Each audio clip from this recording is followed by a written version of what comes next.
சந்திரனை நெல் சொல்லிட்டோம். அந்த காலத்தில் நெல்குறி ஜோசியம்னே இருக்கும்.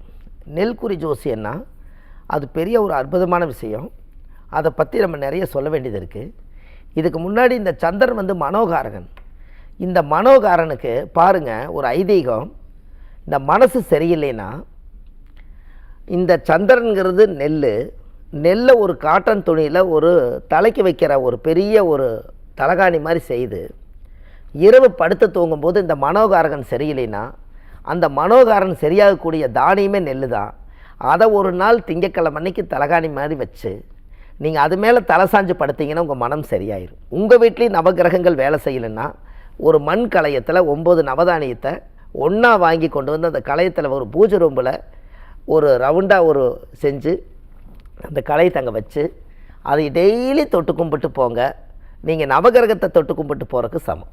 இது நீங்கள் தாராளமாக செய்யலாம். அதுதான் மனோகாரகன்னு சொன்னாங்க. அப்போ இந்த சந்திரன் மனோகாரகனை சரி பண்ணுறதுக்காக வயிறு நிறையா சாப்பிட்டதே நெல்மணியிலேருந்து உளிக்கப்பட்ட அரிசி தான்.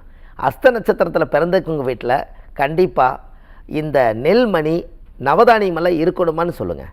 அதனால தான் அந்த காலத்தில் நவதானியம்னு பேர் வச்சாங்க. நவம்னா என்ன? நவம்னா 9, தானியம்னா தானியம். இந்த 9 தானியமும் இந்த உலகத்தில் நமக்காக உருவாக்கப்பட்டது. அந்த தானியத்தை நவகிரகங்களுக்கு உணவாக படைச்சு அவங்ககிட்ட இருந்து ஒரு ஆசீர்வாதம் வாங்குறதுக்காகத்தான் நவதானியத்தை பலப்படுத்தினாங்க.